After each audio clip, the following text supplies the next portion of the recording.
The Sleeper Awakes by G.Wells. Chapter 9. The People March. He became aware of someone urging a glass of clear fluid upon his attention, looked up, and discovered this was a dark young man in a yellow garment.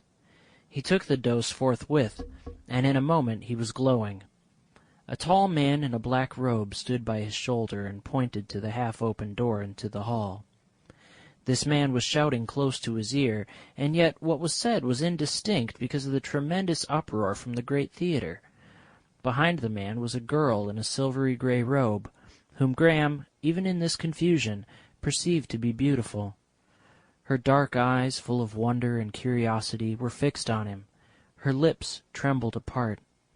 A partially opened door gave a glimpse of the crowded hall, and admitted a vast uneven tumult, a hammering, clapping, and shouting that died away and began again, and rose to a thunderous pitch, and so continued intermittently all the time that Graham remained in the little room. He watched the lips of the man in black, and gathered that he was making some explanation. He stared stupidly for some moments at these things, and then stood up abruptly. He grasped the arm of this shouting person. "Tell me," he cried, "who am I? Who am I?" The others came nearer to hear his words. "Who am I?" His eyes searched their faces. "They have told him nothing," cried the girl. "Tell me, cried Graham. "You are the master of the earth. You are owner of the world." He did not believe he heard aright. He resisted the persuasion. He pretended not to understand, not to hear. He lifted his voice again.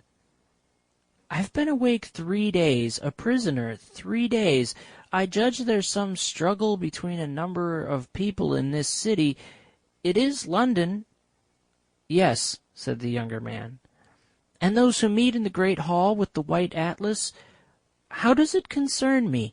In some way it has to do with me. Why, I don't know. Drugs? It seems to me that while I have slept, the world has gone mad. I have gone mad. Who are these counselors under the atlas? Why should they try to drug me?" "To keep you insensible," said the man in yellow, "to prevent your interference." "But why?" "Because you are the atlas, sire," said the man in yellow.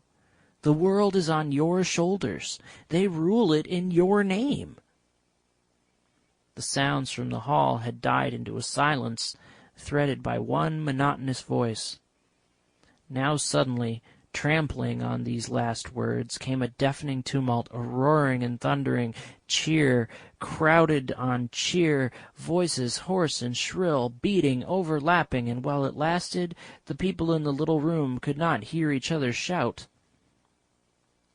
Graham stood, his intelligence clinging helplessly to the thing he had just heard. "The council?" he repeated blankly, and then snatched at a name that had struck him. "But who is Ostrog?" he said.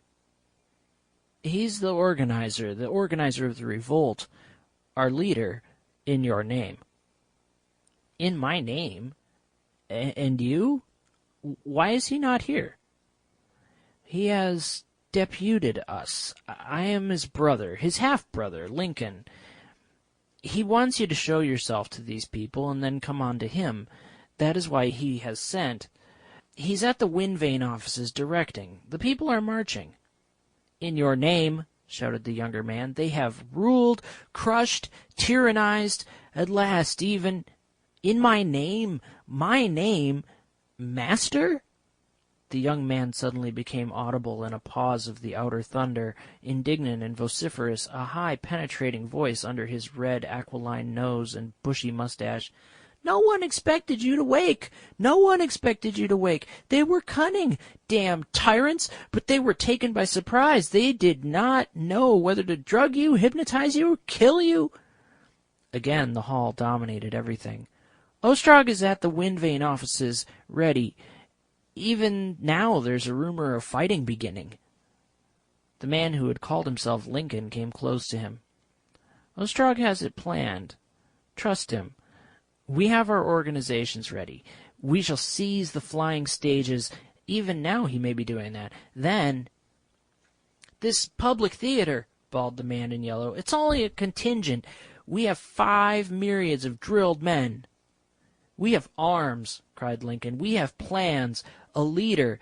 Their police have gone from the streets and are massed in the... Inaudible. It is now or never. The council is rocking. They cannot trust even their drilled men. Hear the people calling to you. Graham's mind was like a night of moon and swift clouds, now dark and hopeless, now clear and ghastly. He was master of the earth. He was a man sodden with thawing snow. Of all his fluctuating impressions, the dominant ones presented an antagonism. On the one hand was the White Council, powerful, disciplined, few. The White Council from which he had just escaped, and on the other hand, monstrous crowds, packed masses of indistinguishable people clamoring his name, hailing him master. The other side had imprisoned him, debated his death. These shouting thousands beyond the little doorway had rescued him. But why these things should be so, he could not understand. The door opened. Lincoln's voice was swept away and drowned, and a rash of people followed on the heels of the tumult. These intruders came towards him and Lincoln, gesticulating. The voices without explained their soundless lips. "Show us the sleeper! Show us the sleeper!" was the burden of the uproar. Men were bawling for "Order! Silence!" Graham glanced towards the open doorway, saw a tall, oblong picture of the hall beyond, a waving, incessant confusion of crowded, shouting faces, men and women together, waving pale blue garments, extended hands. Many were standing. One man in rags of dark brown, a gaunt figure, stood on the seat and waved a black cloth. He met the wonder and expectation of the girl's eyes. What did these people expect from him? He was dimly aware that the tumult outside had changed its character, was in some way beating, marching. His own mind, too, changed. For a space he did not recognize the influence that was transforming him, but a moment that was near to panic passed. He tried to make audible inquiries of what was required of him. Lincoln was shouting in his ear, but Graham was deafened to that. All the others save the woman gesticulated towards the hall. He perceived what had happened to the uproar. The whole mass of people was chanting together. It was not simply a song. The voices were gathered together and upborne by a torrent of instrumental music, music like the music of an organ, a woven texture of sounds, full of trumpets, full of flaunting banners, full of the march and pageantry of opening war. And the feet of the people were beating time. Tramp, tramp. He was urged towards the door. He obeyed mechanically. The strength of that chant took hold of him, stirred him, emboldened him. The hall opened to him, a vast welter of fluttering color swaying to the music. "Wave your arm to them," said Lincoln. "Wave your arm to them." "This," said a voice on the other side. "He must have this." Arms were about his neck, detaining him in the doorway, and a black, subtly folded mantle hung from his shoulders. He threw his arm free of this and followed Lincoln. He perceived the girl in gray close to him, her face lit, her gesture onward. For the instant she became to him, flushed and eager as she was, an embodiment of the song. He emerged in the alcove again. Incontinently the mounting waves of the song broke upon his appearing, and flashed up into a foam of shouting. Guided by Lincoln's hand, he marched obliquely across the center of the stage facing the people. The hall was a vast and intricate space. Galleries, balconies, broad spaces of amphitheatral steps, and great archways. Far away, high up, seemed the mouth of a huge passage full of struggling humanity. The whole multitude was swaying in congested masses. Individual figures sprang out of the tumult, impressed him momentarily, and lost definition again. Close to the platform swayed a beautiful fair woman, carried by 3 men, her hair across her face and brandishing a green staff. Next to this group, an old careworn man in blue canvas maintained his place in the crush with difficulty, and behind shouted a hairless face, a great cavity of toothless mouth. A voice called, with enigmatical word, Ostrog. All his impressions were vague, save the massive emotion of that trampling song. The multitude were beating time with their feet, marking time. Tramp, tramp, tramp, tramp. The great weapons waved, flashed and slanted. Then he saw those nearest to him on a level space before the stage were marching in front of him, passing towards a great archway, shouting, "To the council!" Tramp, tramp, tramp, tramp. He raised his arm, and the roaring was redoubled. He remembered he had to shout, "March!" His mouth shaped inaudible, heroic words. He waved his arm again and pointed to the archway, shouting, "Onward!" They were no longer marking time. They were marching. Tramp, tramp, tramp, tramp. In that host were bearded men, old men, youths, fluttering robed, bare-armed women, girls, men and women of the new age. Rich robes, grey rags fluttered together in the whirl of their movement amidst the dominant blue. A monstrous black banner jerked its way to the right. He perceived a blue-clad Negro, a shriveled woman in yellow, then a group of tall, fair-haired, white-faced, blue-clad men pushed theatrically past him. He noted 2 Chinamen, a tall, sallow, dark-haired, shining-eyed youth, white-clad from top to toe, clambered up towards the platform, shouting loyally, and sprang down again and receded, looking backward. Heads, shoulders, hands clutching weapons, all were swinging with those marching cadences. Faces came out of the confusion to him as he stood there. Eyes met his, and passed and vanished.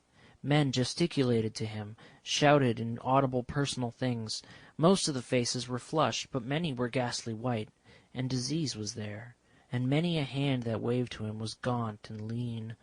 Men and women of the new age. Strange and incredible meeting. As the broad stream passed before him to the right, tributary gangways from the remote uplands of the hall thrust downward in an incessant replacement of people. Tramp, tramp, tramp, tramp. The unison of the song was enriched and complicated by the massive echoes of arches and passages.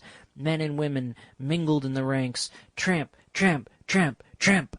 The whole world seemed marching. Tramp, tramp, tramp, tramp. His brain was tramping.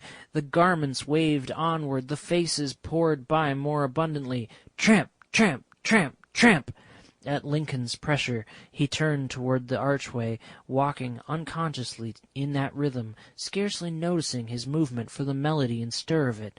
The multitude, the gesture and song, all moved in that direction. The flow of people smote downward until the upturned faces were below the level of his feet. He was aware of a path before him, of a suite about him, of guards and dignities, and Lincoln on his right hand. Attendants intervened and ever and again blotted out the sight of the multitude to the left. Before him went the backs of the guards in black, 3 and 3 and 3. He was marched along a little railed way, and crossed above the archway, with the torrent dipping to flow beneath, and shouting up at him. He did not know whither he went. He did not want to know. He glanced back across a flaming spaciousness of hall. Tramp, tramp, tramp, tramp. End of Chapter 9. Recording by Ryan Sutter. RyanSutter.net